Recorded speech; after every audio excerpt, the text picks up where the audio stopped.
Happy Wednesday, everybody! It's Jim. It's Amadeus, and a lot of soccer on the docket today, and all kinds of good stuff. But before we get to that, I know Amadeus. There's a couple things that have been kind of driving you crazy lately. So, my friend, the floor is yours. Yeah, I'm just disappointed in the MLS and the Brasileirao City A, just because I expect more from the Brasileirao just because they're the best league in South America. So to see them here with the MLS and the scheduling problems, I don't like to see this. But yeah, I don't understand it. Obviously, June's around the corner now on the Hmm. weekend, and I've been gearing up for the Euro Cup and the Copa America, which is going to be Hmm. starting in June. And what I noticed is both the MLS and the Brazilian top tier league are going to be playing through the Euro Cup and the Copa America. And it absolutely makes no sense to me. With the Brazilian one, I can understand it a bit just because they recently suspended the league for the last 3 weeks because of Hmm. three teams whose stadiums were destroyed due to flooding. Right. But even without the flooding, I think they were planning on playing through the Copa America break. And what's even funnier is 9 of the 20 teams in the league requested to the league that they suspend the league for Copa America, and the league refused to do so, citing that it's going to interfere with the Copa do Brazil schedule, and there would be too much of a gap between the round of 16 and the quarters, and it would make people lose interest, which wouldn't be fair to sponsors and things like that. And that's just something I disagree with, just because we just had the FA Cup final in England this last weekend. That Hmm. semifinal was weeks ago. Do you think people remember that semifinal game that Man United almost lost to Coventry and then destroyed Man City on the weekend? So I don't look at that as a good excuse. I'm a little disappointed in the Brasileirao for not suspending the league, but especially with the MLS, we've Hmm. talked many times about the scheduling problems there, and one of the biggest things for the MLS now is you've attracted these older players like Messi and things, Hmm. and that's what is drawing the crowds. People want to go see these players that have made a career for themselves at some of the bigger clubs in Europe and things like that. So I don't understand the decision to play through the Euro Cup and the Copa America, especially when the MLS just had an incident, and I might have mentioned it yesterday. I apologize. It wasn't Montreal. It was Vancouver. Their past game Hmm. weekend. Messi and Suarez were both rested. They're not dealing with injuries. And again, it has to do with they're not even resting them for Miami. They were resting them for Hmm. the Copa America because they needed that rest for that competition. But now, so you've gotten a situation where a lot of people in Vancouver paid a lot of money to go see Messi, and you've already pissed off an entire fan base now by resting him for a competition that he's going to play in while your team now is still going to play through. So if we just had a bunch of, uproar in Vancouver about him not playing there. What about the 4 games Miami has to play during the Copa America where he's not going to be there at all? Suarez is not going to be there. Oh, and let's not forget, pretty much any relevant player that plays for the national team in the MLS is not going to be playing for their teams during this month period. So I just don't understand it from a scheduling aspect. And again, Hmm. I I understand that the MLS is going to take a month off in July to August for the League's Cup. But again, that's something I view as every other domestic league can do their League Cup midweek while the schedule and the regular season is running in between. So I don't understand the decision where we're going to take a full month off for the League's Cup, but we're going to make our teams play through the Copa America and the Euro Cup without their best players. Oh, and by the way, the United States is hosting the Copa America, so we're going to have direct competition between the MLS matches and Copa America matches. And guess what? If Argentina is playing on a night they're going to pull more ratings than any MLS team does, because that's where Messi is. That's where the more quality players are playing. And so even from a media aspect, I know that's your area, Jim, but Mhm. even from like, the marketing media aspect, it makes no sense to me, because now you've put yourself in a situation where your league's going to be playing without their best players during a time where they're competing with another competition that's being played on the same soil. No, you're right. You're right 100%. What you never want to do is to, and this is not something that just popped up. I mean, this has been planned in for years, right? So when you have something like that, you don't want to you don't want to have the competition of soccer fans can be split into a number of different ways. You don't want to fracture your audience by making them choose, because if they choose the other side, then which most of them would, it actually makes your league look lesser than, Yeah, I because just yeah, I mean, it makes it look like, okay, well, we can play because you know we don't have enough stars to make it even to the teams, so why are we worrying about it? But you're not going to draw as much. Your audience is, as you say, is going to be, a fraction of it, and your ticket sales are going to, take a hit. Whereas if you know, if the players are on there playing in this tournament, right? When they come back to their MLS team, everybody's going to be excited to see them. Yeah, definitely. It'll be that. But yeah, I don't understand, especially with the competition. Like, you're hosting the Hmm. Copa America, and so I'll give an example. Right, this isn't a factual example because I'm not even sure if they're one of the hosting cities, but this is just a hypothetical. Right, Hmm. let's say it's a Saturday night. Argentina is playing in Florida their Copa America match. The same night, Inter Miami is playing, let's say, Orlando or something like that. Right. But none of the star players are there because you got Suarez at Uruguay and Messi on the Argentina squad. So tell me, who do you think is going to fill out the stadium on that night? Is it going to be the team Argentina with Messi there, or is it going to be the match with the Messi-less Miami? I think we can figure that one out pretty. I mean, look, you're gonna draw that hypothetical you just said. You'll draw 75,000 to Hard Rock in Miami for that game, and you'd be lucky because Messi's not playing. You'd be lucky up in Lauderdale, which is where they're playing right now. You'd be lucky for Miami to pull 10, 15,000. Yeah, definitely. So look, when I say these things, I just had to get that off my chest. But Hmm. it's supposed to be constructive criticism. I'm Hmm. trying to help the MLS here because I'm a true soccer fan. Obviously, I watch. I'll watch an Ecuador league game on a given night if there's nothing else on. Like, this is what I do. That I watch a ton of the leagues in all of the Americas. So when I see stuff like that as a soccer fan, it pisses me off and it disappoints me because I want to watch the MLS, but also as a handicapper, I can't handicap MLS matches knowing I'm getting a B team because half the players are missing. So just from everything, from an enjoyment as a fan standpoint, as a better, just as a fan of a specific team and things like that. If you're a Miami fan, you're probably a Miami fan because of Messi. You're one of these newer fans, right? And you don't want to see Miami without your best players there because that's also going to hurt your team in that stretch of the season. A month is a long time. Hmm. So, their first place in the MLS right now, they could drop to 10th by the time these players come back to their team. Right.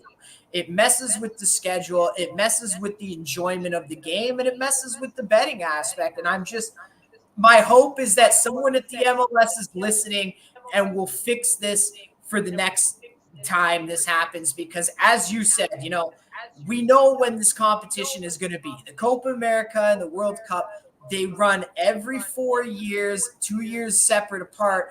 But that's what I mean. Like, we know the Copa America is going to be in June 4 years from now, right? Where, who knows? But we know when it's going to be. So I just hope that we can fix this going forward, especially because this is probably going to be Messi's last Copa America, and they really botched that with the marketing and media aspect. Yeah, and the how many times have we seen tournaments like this, and the Euros and all that, where once the tournament is over, there's 2 or 3 emerging stars we didn't even know about. But when they were given the opportunity to play on that type of platform, man, they just shined. Yeah, that's another great point to make. And you can take the last competition we had, the 2022 World Cup in Qatar, and we saw a ton of breakout guys, and a lot of those players, like nobody really knew Alexis McAllister before he won the World Cup with Argentina in Qatar. And obviously, he was the hot commodity that Liverpool had to go get for this season. And in my opinion, even though Liverpool, kind of had a failure of a season, even though they finished in third place. Yeah. That's a failure by their standards in Klopp's last season. I think the McAllister move was amazing because they had a problem on the attack when they got rid of Sadio Mane. They never really filled that gap. And McAllister was a player I thought galvanized the attack in a way where he filled the hole and really was able to produce scoring chances for the players around him. Yep. And, we'll have to see how that goes. Let me get your take on something else. I don't know if it'd be a rant as much as a take. It turns out that ticket prices for the English Premier League next year are going to go up approximately 15 to 20%.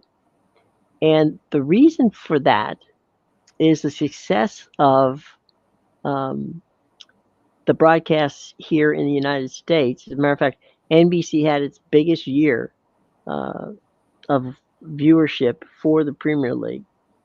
And so you're getting a lot of Americans who are taking vacations and going over and buying tickets and watching, taking in one game of, you just mentioned Liverpool, or maybe it's Crystal Palace, or maybe it's Manchester United, or whomever, right? The teams that they support when they watch them, every Saturday and Sunday. So what it's doing is it's driving up the ticket prices for the people who have been there all along, the season tickets holders for many, many years. And now, they're getting priced out of, out of their own stadiums. Yeah, I think that's a dangerous game because it's great that you feel you can do that because the sport is growing over here, but you got to remember, like those are TV numbers. Okay, you still need people to spend the money to go over there and watch the games, and I totally understand. I have a few people I know that have done what you've described when they've been over there, go catch a game or two, and it's not even a team they necessarily like. It's just to go to a game. But that's a very niche market.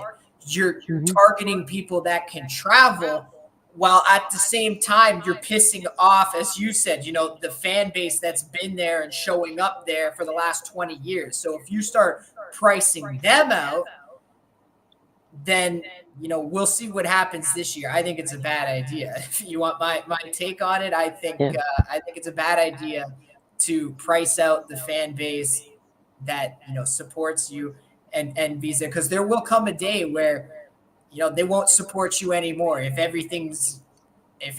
getting priced out of everything, can't even buy merch because you want to charge $200 for a single jersey and things like those are already what the prices are. And if we're going to start raising that on top of that, you're gonna lose money in the long run, I think. Yeah, the other thing, and history being what it is in sports, if you look at World Series champions, right, or Super Bowl champions, or NHL Stanley Cup champions, or NBA champions, right, the following year normally they bump ticket prices up, and that was quote unquote they know that people are going to want to get there and watch more games. Well, that's lovely, but once again, you're penalizing the people who supported you when you didn't win. And it's not been a good business practice in any sport to do it. And but that being said, it seems like a kind of a time honored tradition that the more successful you are, the more the ticket prices go up. I mean, you can look at that in Boston, where you've got people will go to Fenway, just go to Fenway. They're not even baseball fans. They want to see what it's like inside. Same thing for the situation in Chicago at Wrigley Field. You know, you can't get away from your core fan. If you get away from your core fan, you're in deep trouble. Yeah, look, we see it all the time, and it goes for any business. You can apply that to, Sure. not just sports, right? Like Hmm. you should never turn your back on the thing that made you, Hmm. because you'll always have that core group of people that liked your product that you started off. And even if you end up blowing up and all that, you're always going to have that original fan base. If you start changing everything Hmm. and you get rid of the thing that makes you, then there's a chance that your new look, new style, whatever, is not going to work and appeal to people. And then on top of that, you've now pissed off the original fan base that have supported you forever, and now you have Hmm. nothing. Absolutely. And you have you'll have fans, but those fans are not going to be very pleased. Yeah, and it happens all the time. I know people would be like, ah, I used to like that, but it's not the same anymore. Right. So I don't buy it anymore. It's I mean, at the end of the day, you have to absolutely have to um, cater to your core fan. And I think that what they're doing, and all of these teams, and not all of them, but a sizable portion of these teams in English Premier League are having stadium renovations, making things more, you know, I guess the best way of putting it is making them Western friendly, meaning that they've take a page out of the United States playbook of what do you do with the concession stands, how the seating, the whole ball of wax, and what from my standpoint as a fan, I mean, I liked going to Wrigley Field before they made it nice, you know, or Fenway Park before they built it to make it more fan friendly. Um, I used to love to go to baseball games when you could buy a hot dog and peanuts and soda or beer, and now you can get a four-course dinner. Um, from any from some of these places. And by the way, you'll pay for that four-course dinner in these ballparks as well. So I understand that it's entertainment. It's been in this business forever, but when anytime you screw over the loyal fan, it comes back to bite you. Yeah, and that's the thing about the loyal fan, right? Hmm. They will hurt you where it counts. They won't buy the merchandise. They won't buy the tickets. They won't Hmm. show up to the games. Look at the way the A's have protested their ownership, right? Hmm. So like fans know how to hit the owners where it hurts, all right? And they'll, Hmm. their displeasure will come across, one way or another.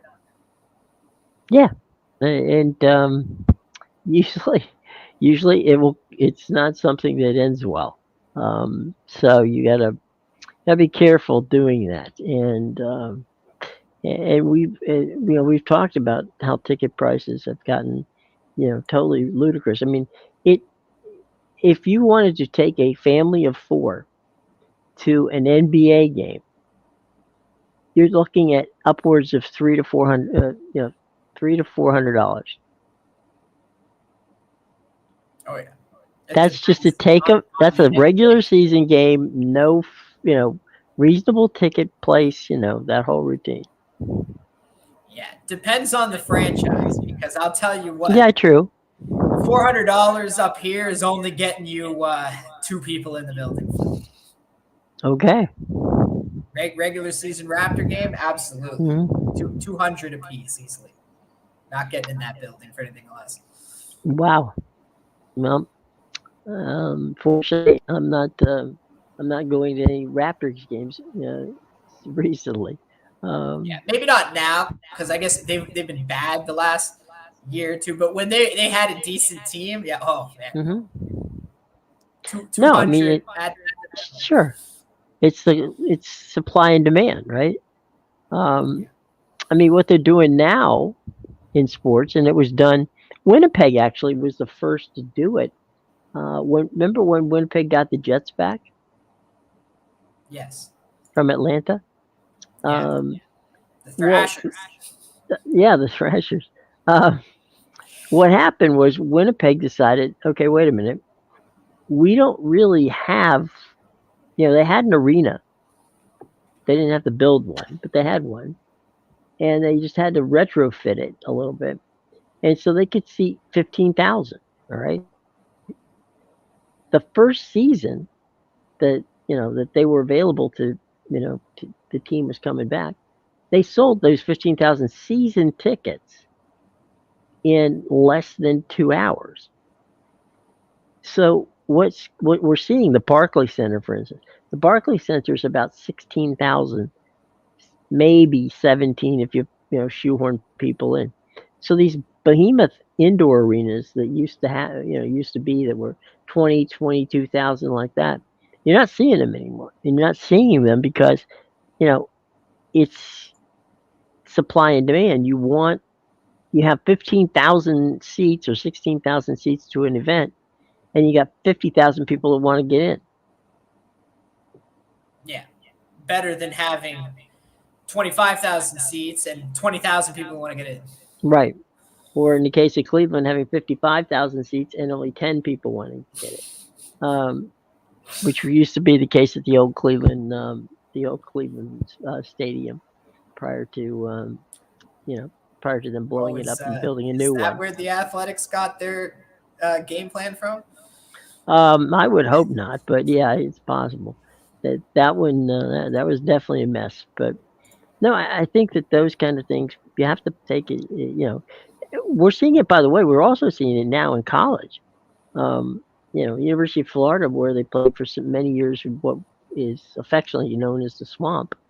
Um, they're redoing the stadium and taking it from 94,000 down to 65,000.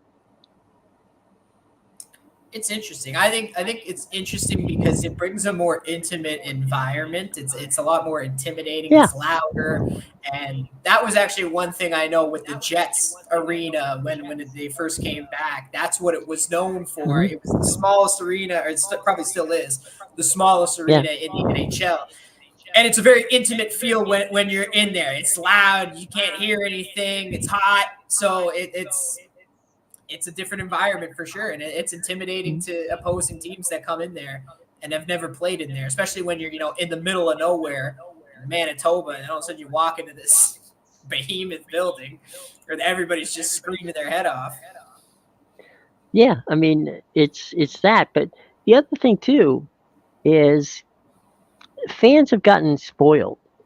They want to sit in a seat that is a comfortable seat. They don't want to sit on a bleacher, and they want to have access to, as I said before, something that isn't a hot dog. So you've got all of this crazy going on. Adding to that is the wagering industry, where in many of these venues, you literally walk from the casino over to the stadium, or in some cases in the arena, it's in the arena. So things have changed, and everything is very um, comfortable, and it's not a situation nowadays. I suppose the only thing you could say in that regard would be the NFL, where you're outside in inclement weather, and if it's snowing, it's snowing. If it's raining, it's raining, and you have to deal with it. But other than that, pretty much everything has gone to try to make the fan experience, something that is not just a basketball game, hockey or baseball. Yeah, definitely. So there you go. All right, let's move on. We can blow through who some games here tonight. Got what do you got going on in the MLS that piques your interest? There's a lot of games. Which ones are worthy of paying attention to? Yeah, we got a full slate of MLS today. Before we touch on that, I will say at 3 o'clock, we do have the Europa Conference League final Hmm. between Olympiacos and Fiorentina. So, if you can, check that out at 3 o'clock. Obviously, we had the Europa League final last week, which Atalanta beat Leverkusen in 3-0. And we have the Champions League final this weekend between Dortmund and Real Madrid. I saw Real Madrid's goalie, Andre Lunin, is going to be out now, and he's already the backup. So, interesting situation there. But yes, check out today's Conference League final, 3 o'clock, and let's touch on this MLS card because we got a ton of games tonight. The first here on the list for me, anyway, is Montreal and DC. I mean, nothing too great there. I do like this DC team. They're not great, but they have a strong attack with Christian Benteke there. So fun team to watch for sure. This DC United. We got a big game here between Cincinnati and Nashville. So Cincinnati's actually sitting at second place in the entire MLS table underneath Inter Miami. They're only 1 point behind, but they actually have a match in hand. Now, Miami Oh, does play today as well, but if they were to both win, again, Cincinnati's just the 1 point behind with the match in hand. So they're looking at it like they have the best record in the MLS right now. well, it's Cincinnati is a formidable team, and Yeah, we'll have to see. But again, um, we all get blinded in many ways by the flash and the style of and the sexy play of Miami. But there's some good teams right, bearing down on Miami. It's not like Miami's going to get this cup handed to them. yeah. Cincinnati, they won the Supporter Shield last year. They were the number one seed in the whole Hmm. MLS. And this is a very good team. They struggled to start the season because they were playing in CONCACAF Champions Cup, but they've really started to turn the corner now. They're looking like that team that won the Supporter Shield last year. So exciting team to watch. And this Nashville team's not that bad either, though. They got this one forward, Sam Sturridge. He's been fun to watch. So that'll be a good game to watch. I think Cincinnati and Nashville. And right underneath, if you're a Messi fan, you're going to have Inter Miami versus Atlanta tonight. So a little bit of a rivalry, you could say, somewhat close geographically. And this is a game I can confirm Messi and Suarez will be playing. Well, this might be one of the last ones before they break the band up for a little while. Yeah, I'm not 100% sure how many matches he played, but I did see one article. They had it like lined out, so maybe go check that out. They had it up to basically Messi's Miami schedule up until the Copa America break. But Copa America actually starts June 20th. They start a week after the Euro Cup, so we got a bit of time for that. Yep. So, any late games? Yeah, I always it's funny, Jim. There's always like I love the 7:30 games. Hmm. Then like 8, 9 games never really moved the needle for me. But Right. then the West Coast matches are like I'm those the same way. I'm the same way. It's kind of like watching a baseball doubleheader, right? You've got Yeah. or football, football on Saturday. You got a noon game that you like. You got a game at 3 o'clock. Yeah, you can do without. And then you got a primetime game that you like. Yeah, pretty much. And it's always like this. I guess maybe it's just the central teams. Maybe I Mm-hmm. don't find as exciting. But yeah, there's going to be some good games tonight. I think this Sporting Kansas City versus Vancouver game is going to be interesting. Vancouver came out very hot to start the season. Now they haven't done so well. They've lost like 4 of their last 5. They just lost at home to Miami, who was missing Messi and Suarez. They even lost the Canadian Championship against the Cavalry FC from the Canadian Premier League. Oh my. So, yeah, so this Vancouver team not playing well. Now, Kansas City has been terrible, and their defense has been atrocious. But this might be a spot that, maybe they win tonight. You can get them at plus 120. And, maybe I'll give them out as a free play. Here's Mm-hmm. Kansas City on the money line plus one. Actually, it was plus 130 earlier. Now it's plus 120. So a little money coming in on Kansas City at home here. I think they could take advantage of this Vancouver team. But, yeah, I think that'll be an exciting one to watch. I think the Galaxy and the Dallas will be a decent one to watch. More so, maybe the Galaxy. They got off to a hot start this season. They've kind of fallen off. So this might be a good spot to correct themselves. Dallas isn't that great. Houston and Colorado is interesting just because Colorado was the worst team in the MLS last year. And they've turned things around recently. They still concede a lot of goals, but they score a lot of goals, and they've been winning a lot more lately. So this is going to be an interesting one on the road. Houston was one of the favorites to win the West this season, which I didn't understand. They're like third in line or something, Mm-hmm. but I didn't consider them a contender at all. And so far, they haven't proven me wrong. They really haven't been that great. Well, I mean, it's one of those things where you look at the team and you size them up, and they just do not meet your expectations. It's there. You're trying your best, and you're looking at them going, well, wait a minute. These are not the guys that I thought were going to play. I mean, we've seen that in how just about every sport that you and I have been involved with. We see that where you sit up and go, on paper, these guys should be a heck of a lot better than what they're showing us when they get out there and play. Yeah, and speaking of guys who are not who they used to be, LAFC plays Minnesota tonight, and that's going to be a very exciting match. I actually do have a free play that I gave out at the sites, so I'll give it out here. I'm on Minnesota plus one in this game. Okay. Uh, I've talked about this Minnesota United team before. They picked up my guy Timu Puki, who spent many years Mm-hmm. at Norwich City there in England. Pretty much the punching bag of the Premier League for many years. But the dominance of the championship. They were one of those yo-yo teams that would finish last and then win the championship, and then last in the Premier League and win the championship. So he's a solid player, but ever since he got there last year, I've seen this team improve. They've picked up other players. I think Minnesota is one of the better teams in the MLS this season. LAFC is starting to catch some fire. They've won their last 5 straight matches. 2 of them were in the U.S. Open Cup against teams that aren't in the MLS, so no big deal there. Another 2 of their wins came against bottom 10 teams in the MLS right now. So this LAFC team, even with 5 straight wins, I still don't think they're that great. I will give them credit. They've been very good at home this year. But I think Minnesota's the kind of team where they can get in there, get a draw, maybe even beat them.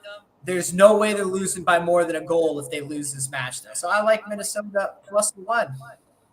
There you go. There you go. Um, you know, just a quick aside, real quick aside. Of I don't know how many of you were watching last night's baseball, but there was a fantastic play by Cody Bellinger. Um, the Cubs, were going into the 7th inning.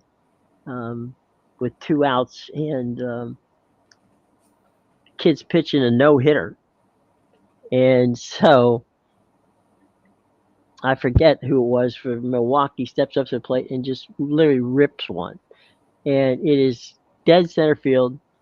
It looks like, okay, not only is the no hitter going, so is the shutout, and Cody Bellinger jumps up a full glove above the fence and pulls it back. So keeps the no hitter going, keeps the shutout done.